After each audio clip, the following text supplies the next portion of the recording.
11,69,509 रुपए। इन सरकारी विभाग के लोग बिल पटाने में रुचि नहीं ले रहे हैं।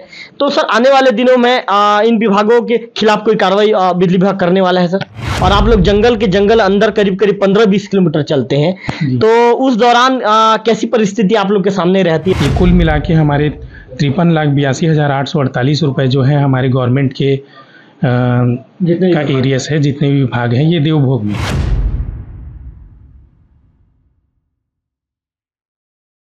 लोकल टीवी के लिए मैं रवि तिवारी। आखिर बिजली विभाग में जो कंज्यूमर है, बिजली का लाभ लेने के बाद, सुविधा लेने के बाद आखिर बिल क्यों नहीं पटाना चाह रहे हैं? आखिर लोग बिजली बिल पटाने में रुचि क्यों नहीं रह रहे हैं? और लोगों से बिल वसूलने में विभाग क्या कदम उठाएगा? तमाम मुद्दों को लेकर बातचीत करने के लिए हम इस समय बिजली विभाग पहुंचे हुए हैं और हमारे साथ इस समय जो बिजली विभाग के एई हैं हेमंत कुमार नागवंशी जी मौजूद है। हेमंत जी से तमाम सवालों को लेकर बातचीत करेंगे। सर लोकल टीवी स्वागत है आपका जी। सर पहला सवाल, कितने लोगों का जो कंज्यूमर है सर देवभोग और झाकरपारा मिला के कितने लोगों ने बिल नहीं पटाया सर, इसका थोड़ा डिटेल देंगे? देवभोग में हमारे लगभग 58,82,000 इतना टोटल जो हमारा अमाउंट है, ये ना गवर्नमेंट के अगेंस्ट एरियस है। तो गवर्नमेंट का कौन कौन से विभाग का कितना है सर, थोड़ा डिटेल देंगे सर? इसमें जैसे वन विभाग का 1,78,000 टोटल जी, और सिंचाई विभाग का 3,08,000 जी, कृषि विभाग का 23,000। कृषि विभाग ठीक स्थिति में है, मान के चलते हैं हम लोग। महिला एवं बाल विकास का 5,03,000 जी, स्वास्थ्य विभाग का 3,06,000 जी, और जो हमारे ग्राम पंचायत या नगर पंचायत कुल मिला के 12,21,000 ग्राम पंचायत है सर अभी। जी जी, और लोक स्वास्थ्य यांत्रिकी का 41,492 रुपये बकाया है। पुलिस विभाग का 19,000, PWD का 49,000 और राजस्व विभाग का 4,11,000। स्कूल एवं शिक्षा विभाग का जो हमारा सबसे बड़ा मतलब सबसे ज़्यादा बिजली बिल बकाया है वो 23,08,000 और पशु चिकित्सा विभाग का 10,000 है, जो कि ठीक है, सामान्य है। फिर भी ये कुल मिला के हमारे 53,82,848 रुपये जो है हमारे गवर्नमेंट के का एरियस है, जितने भी विभाग हैं, ये देवभोग में हमारे। अच्छा सर, आपसे ये जानना चाहूंगा सर, चूंकि 53,82,848 रुपए जितने भी विभाग है उनसे वसूलना है सर, लंबे समय से विभाग के लोग बिल पटाने में, इन सरकारी विभाग के लोग बिल पटाने में रुचि नहीं ले रहे हैं, तो सर आने वाले दिनों में इन विभागों के खिलाफ कोई कार्रवाई बिजली विभाग करने वाला है सर? जी हाँ, जैसे अभी हम मतलब जो हमारी प्रक्रिया चलती है उसमें पहले हमें नॉन गवर्नमेंट जो अदर देन गवर्नमेंट है, गैर शासकीय हैं, उन्हीं को पहले प्राथमिकता दी जाती है और शासकीय विभाग से उनके जो भी पेमेंट का जो सिस्टम रहता है और जो समय समय पर जारी होते हैं उसी के द्वारा एडजस्टमेंट किया जाता है। तो इसलिए इनकी लंबित रहती है लेकिन हमारे द्वारा समय समय पर सूचित किया जाता है कि इतनी जो भी बकाया राशि है वो लंबित है, उनका देय को भुगतान जल्द से जल्द किया जाए। अच्छा सर, एक सवाल आपसे ये पूछना चाहूँगा, ये कितने दिनों का बिल बकाया है सर, ये जो शासकीय कार्यालयों का? ये लगभग कितने साल हो गए सर? मैं वैसे अभी यहाँ नया पदस्थ हूँ, तो ये लगभग कितने साल से हुआ है पेमेंट नहीं हुआ है, इसको मैं ध्यान तो नहीं दे पाया हूँ, लेकिन लगभग जैसे शिक्षा विभाग का है साल या उनका जो फंड आता है उसी के हिसाब से, तो ये मैं मान के चलता हूँ 1 साल का तो लगभग होगा ही। और जो कुछ विभाग जो अच्छी स्थिति में है उनका मेरे ख्याल से साल भर का भी नहीं होगा। सर जितने भी विभाग हैं उनके जिम्मेदार अधिकारियों से आपकी चर्चा हुई है क्या सर बिल पटाने को लेकर? जी अभी नहीं हुई है, लेकिन इसको आगे उनको सूचित और उनसे चर्चा भी किया जाएगा। सर देवभोग में कितने कंज्यूमर है सर और कितना उनका बकाया है? जितने भी आपके जो LT होते हैं, BPL होते हैं, DLF होते हैं, टोटल अलग अलग जो मानक के जो भोगते हैं उसके विषय में टोटल डिटेल बताएंगे सर? जी हाँ, हमारे देवभोग वितरण केंद्र में कुल 15,258 उपभोक्ता हैं, जिसमें से BPL उपभोक्ता 14,422 हैं और जो घरेलू उपभोक्ता हैं जो BPL के ऊपर है मतलब वो 756 उपभोक्ता हैं और गैर घरेलू जैसे दुकान है इस टाइप के उपभोक्ता जो हैं 58 और पंप कनेक्शन हमारे पास ऑन रिकॉर्ड 21 हैं और IP कनेक्शन जो हमारे इंडस्ट्रियल कनेक्शन है वो 1 नंबर। ये हमारे पुराने डाटा के हिसाब से है, IP कंज्यूमर के उपभोक्ता ज़्यादा भी होंगे जी, जो मेरे ख्याल से लेजर में रिकॉर्ड में नहीं रहा होगा, जो अभी कुछ नए लगे हैं। तो इतने के कुल हमारे पास 11,69,00,000 इतना कुल एरियस सर 11,69,69,509 रुपए। अच्छा सर, ये बताइए, आपसे पहले भी यहाँ पर एई की मतलब एई आए हैं, उनकी भी पोस्टिंग रही है जो कारगर, हालांकि उन्होंने भी कोशिश किया था सर कि बिल का वसूली किया जाए, लेकिन उनकी रणनीति इतनी कारगर नहीं रही और जो बिल का जितना वसूला जाना था उतना बिल विभाग वसूल नहीं पाया।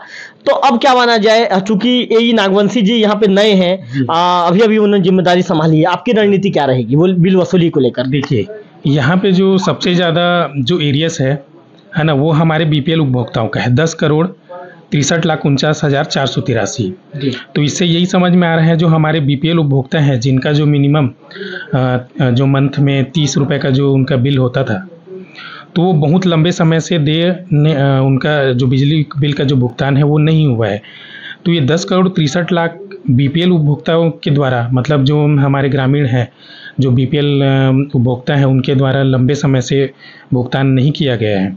और इसमें ये भी हो सकता है, जैसे हमारे द्वारा कुछ उपभोक्ताओं का जांच किया गया था, तो उसमें कई उपभोक्ता हमारे मतलब ऑन रिकॉर्ड तो हैं, लेकिन उनका उस ग्राम में या जहाँ भी है उनका रहना वहना वहाँ पे नहीं होता है। तो इस टाइप का हमारे उपभोक्ताओं को खोज कर, और ये क्योंकि हमारे वास्तविक उपभोक्ता होंगे भी नहीं, इस टाइप के भी प्रकरण हो सकते हैं।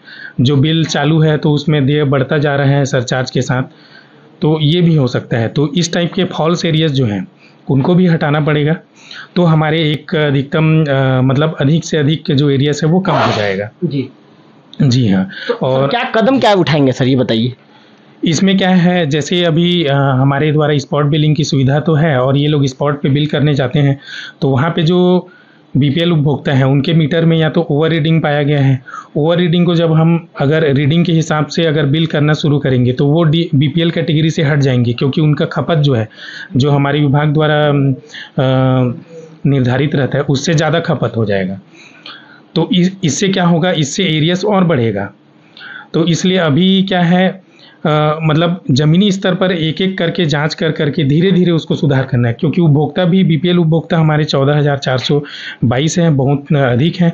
तो उनको एक एक करके धीरे धीरे, तो ये एक टाइम टेकिंग वाला है, मतलब एक तुरंत हो जाएगा ऐसा नहीं है, धीरे धीरे ही होगा।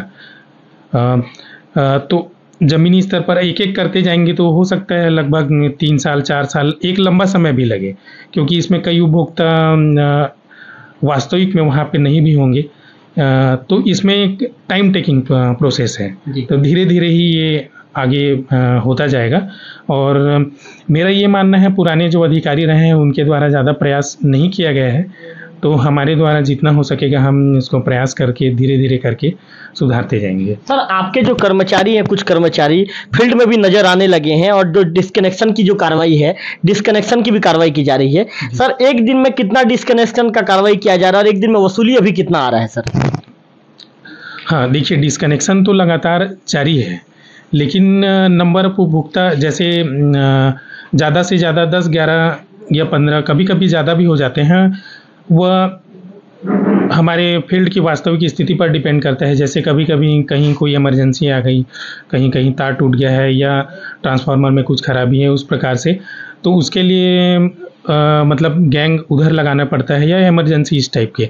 तो उस प्रकार से उपभोक्ता जितने ज़्यादा से ज़्यादा हो पाए उतने हम कोशिश तो करते हैं वसूली और लाइन काटने के बाद।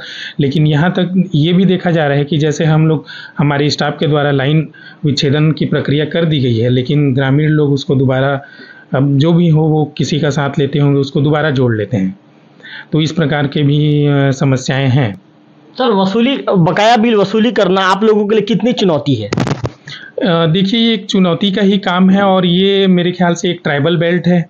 ट्राइबल बेल्ट में हम ये भी नहीं उम्मीद कर सकते, जैसे अगर किसी 25,000 या 26,000 बकाया है तो ट्राइबल लोग सीधे सीधे उतनी बड़ी राशि को एक साथ भुगतान कर पाएँ। तो विच्छेदन की प्रक्रिया की जरूर जाती है, लेकिन कोशिश ये की जाती है कि उनके द्वारा 1/3 या 1/4 जो भी हो वो भुगतान कर दिया जाए। और मेरे द्वारा जितने भी अभी उपभोक्ताओं का विच्छेदन या जिनकी बकाया राशि लंबित पाई गई है, उनमें ये देखा गया है कि वो लंबे समय से या तो साल में उनके द्वारा एक बार भुगतान किया गया है। तो विच्छेदन की प्रक्रिया जो थी, या तो इन्होंने 1 साल पहले की होगी, उसके बाद वहाँ पे उस उपभोक्ता के पास गए नहीं होंगे, तभी वो एक बार भुगतान किया, उसके बाद वो भुगतान नहीं किया।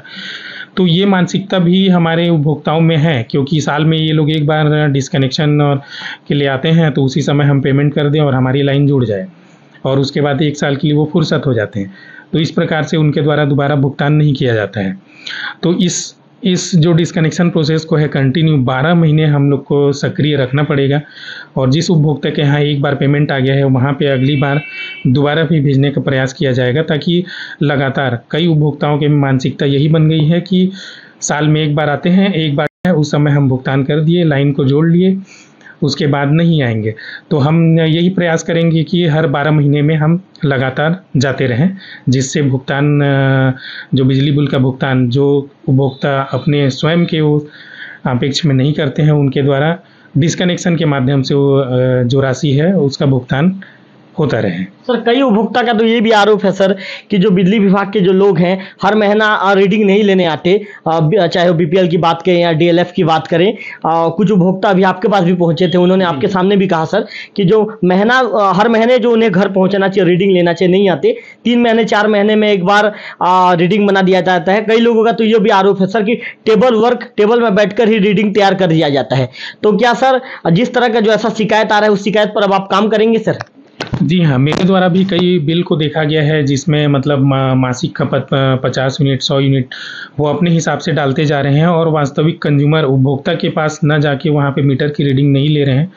और एक बिल में भी ऐसा पाया गया था कि उपभोक्ता के यहाँ मीटर में जो खपत है वह कम है, लेकिन बिल में उससे ज़्यादा डला हुआ पाया गया। इससे साफ साफ यही जाहिर होता है कि मीटर रीडर जो हैं वो अपने घर में बैठकर या जहाँ भी बैठकर रीडिंग को अपने हिसाब से डाल रहे हैं, जो कि घोर चिंता की बात है, और विभाग के लिए वो अननेसेसरी और एक ये कहना चाहिए कि वो विभाग के साथ धोखाधड़ी का ही काम कर रहे हैं। सर, ऐसे लोगों पे क्या नागवंशी सर कोई कार्रवाई करेंगे सर यदि जो गलत करेगा? देखिए, जो स्पॉट बिल के जो रीडर हैं वो ठेकेदार के कर्मचारी हैं, और हमेशा जो उनके द्वारा जो त्रुटियां की जाती है, लगातार उनके जो भुगतान होते हैं उनके देयक में हमेशा कटौती की जाती है, फिर भी उनके द्वारा इस तरह का कृत्य किया जा रहा है। तो यह जाहिर होता है कि उनके मन में विभाग के लिए काम करने की एक इच्छा जाहिर नहीं हो रही है, तो उनके अगेंस्ट एक्शन लेना भी ज़रूरी है। सवाल आपसे ये भी पूछना चाहूँगा, आपके यहाँ पर कर्मचारियों की काफ़ी कमी है सर, और बिना कर्मचारियों के काम कर पाना बहुत ज़्यादा मुश्किल है। तो क्या सर आपने उच्च कार्यालय को कोई पत्र प्रेषित किया है क्या सर कि मेरे यहाँ पे कर्मचारियों की कमी है, कर्मचारी मुझे चाहिए करके? देखिए, अभी मैं नया आया हूँ, लेकिन मैंने कोई अभी पत्राचार नहीं किया है, लेकिन हाँ, हमारे यहाँ कर्मचारियों की कमी तो है, और जो कर्मचारी भी हैं मतलब वो अपने मनमानी के हिसाब से कार्य करते थे। और जैसे कि हमारे यहाँ झाकरपारा जो एक अलग वितरण केंद्र है इस उप संभाग के अंतर्गत, वहाँ पे कोई जेई पदस्थ नहीं है, तो जेई के बिना जेई के वहाँ के स्टाफ भी अपने मतलब उनको जो काम आता है वो अपने हिसाब से जो कंप्लेन आया उसको करते हैं, तो एक उचित मार्गदर्शन नहीं मिल पा रहा है उनको। तो बिना मार्गदर्शन के कार्य जो है कार्यशैली वो उतने सटीक ढंग से नहीं चल रही है, मेरा यही मानना है। सर, एक सवाल आपसे ये भी करूंगा, ये क्षेत्र की जनता का भी सवाल है, क्षेत्र की जनता जानना भी चाहती है।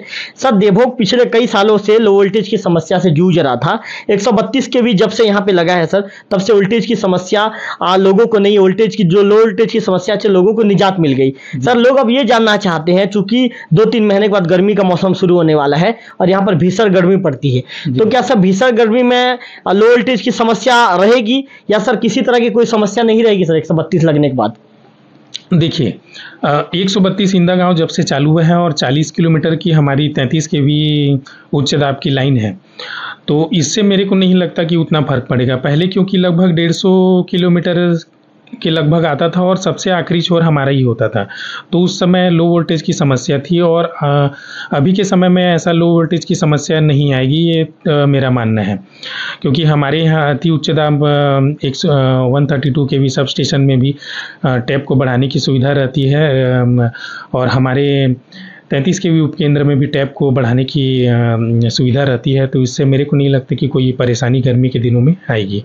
सर एक अंतिम सवाल सर, चूंकि 40 किलोमीटर दूर पे यहाँ पे इंदा गांव में 132 केवी का सब स्टेशन लगाया गया है, और जो कुछ क्षेत्र है सर करीब करीब 15 से 20 किलोमीटर का जो क्षेत्र है वहाँ पे आपके बिजली के जो खंभे गड़ाए गए हैं, कई बार फॉल्ट आ जाता है, कोई पेड़ गिरा देता है या कोई टहनी को काट देता है कोई ग्रामीण, तो सर आप लोग देर रात भी वहाँ पर पहुँचते हैं।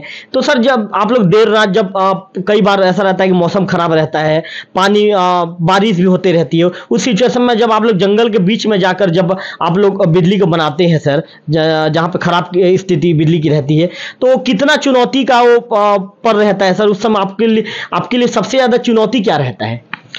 देखिए, एक तो ये उदंती वन्य अभयारण्य है, जो कि उदंती सीता नदी वन्य अभयारण्य वनांचल का क्षेत्र है।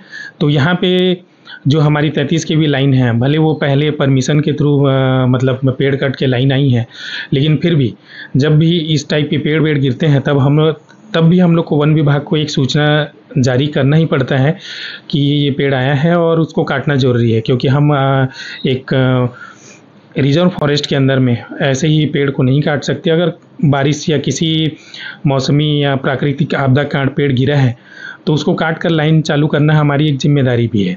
और जैसा कि देखा जाए, ये वनांचल क्षेत्र है और रात को विभिन्न प्रकार के जंगली जानवर, इनका आचरण विचरण तो होता ही रहता है, तो ये सब एक परेशानी है ही।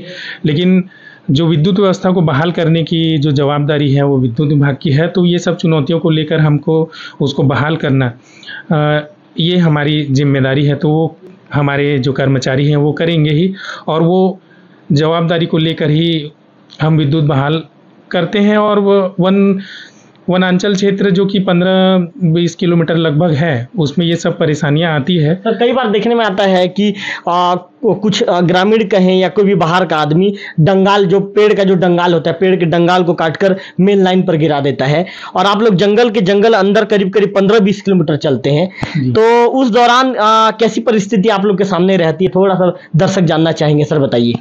देखिए, हम जैसे अब रोड से जाते हैं तो हम लोग को एक समतल ज़मीन मिलता है, एक बना बुनाया रोड है, तो उसमें आने जाने में कोई दिक्कत नहीं होता। लेकिन हमारी जो सभी लाइनें हैं वो एकदम प्लेन जगह या रोड किनारे नहीं है।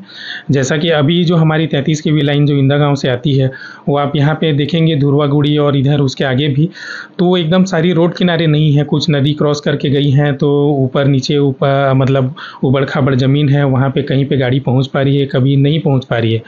और पूर्व में यहाँ पे पदस्थ कुछ सहायक अभियंता थे, उनसे भी बातचीत हुई थी, तो 2-3 बार वहाँ के जो हमारे 33 केवी का पोल टूटा है, वहाँ गाड़ी पहुँचने में भी समस्याएं होती थी। फिर भी इन लोगों ने पोल को वहाँ पहुँचाकर विद्युत मतलब पोल खड़ा कर विद्युत व्यवस्था को सुधार किया। और जैसे जो भी है वो खैर एक चुनौती का तो है, लेकिन जो हमारे कर्मचारी हैं वो इसके आदी हो चुके हैं, और उनको इसमें खासा डर तो नहीं लगता मेरे को उनसे बातचीत करते हुए। उनका यही कहना है कि सर है, लेकिन चुनौतीपूर्ण काम है, उसको करना है, और ये हमारी जवाबदारी है करके वो करते भी हैं। तो ये आप जो एई हेमंत नागवंशी जी को सुन रहे थे, इनका साफ तौर पर कहना है कि जो हमारे कर्मचारी इस माहौल में ढल चुके हैं, और जब देर रात जब बिजली गुल होती है तो हमारे कर्मचारी निकल कर काम करते हैं। कार्य योजना को लेकर हेमंत नागवंशी जी ने हमसे चर्चा किया, जो उनका साफ तौर पर ये कहना है कि एक कार्य योजना बनाई जाएगी, विभाग की कार्य योजना बनाई जाएगी, उसी कार्य योजना के मुताबिक ये सर भी खुद काम करेंगे, और सर जो अपने अधीनस्थ कर्मचारी हैं उनको निर्देशित भी करेंगे कि आपको ऐसा काम करना है। कैमरा पर्सन गंधर्व के साथ रविकांत तिवारी, वोकल टीवी, देवभोग।